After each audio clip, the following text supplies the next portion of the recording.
Praise the lord and wish you happy new year. మీరందరూ బాగుండాలనేది నేను రోజు నా ప్రార్థనలో జ్ఞాపకం చేసుకున్నాను. ఇదేంటో ఈ సింబల్ మీరు కాస్త చదివి పెట్టండి. ఇది సుప్రసిద్ధి చెందిన వ్యాపార సంస్థ, నమ్మకమైన ఐటమ్స్ అమ్ముతారు. ఇక్కడికి వచ్చాను ఈరోజు, అంటే 2026 సంవత్సరంలో మొదటిసారి ఇక్కడికి వచ్చాను. అంటే ఇక్కడికి రావడం వల్ల ఏదో కాదు, కలిశాను అని అనిపించుకోవటానికి. అయితే ఈరోజు దేవుని వాగ్దానం లూకా సువార్త 1వ అధ్యాయం 50వ వచనంలో,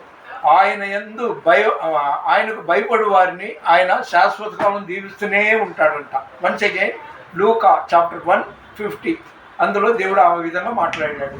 ఈ సంవత్సరం అంతా మీ పాలిటీ దీవెనకరంగా ఉండాలని నేను ఎక్కడైతే ఈ వీడియో చేస్తున్నానో ఆ సంస్థ యాజమాన్యాన్ని, వారి కుటుంబాలని, అక్కడ పనిచేసే స్టాఫ్ని యేసు నామంలో అందరూ దీవింపబడుదురుగాక. మన వినికిడిలో దేవుడి కొన్ని మాటలు దీవించునుగాక. వన్స్ అగైన్ ఈరోజు సోమవారం డిసెంబర్ 5వ తారీఖు 2026 సంవత్సరం సాయంత్రం మన వినికిడిలో దేవుడి కొన్ని మాటలు దీవించునుగాక. దేవుని పరిచర్లో మీ రత్నం ఫ్రాన్సిస్. God bless you.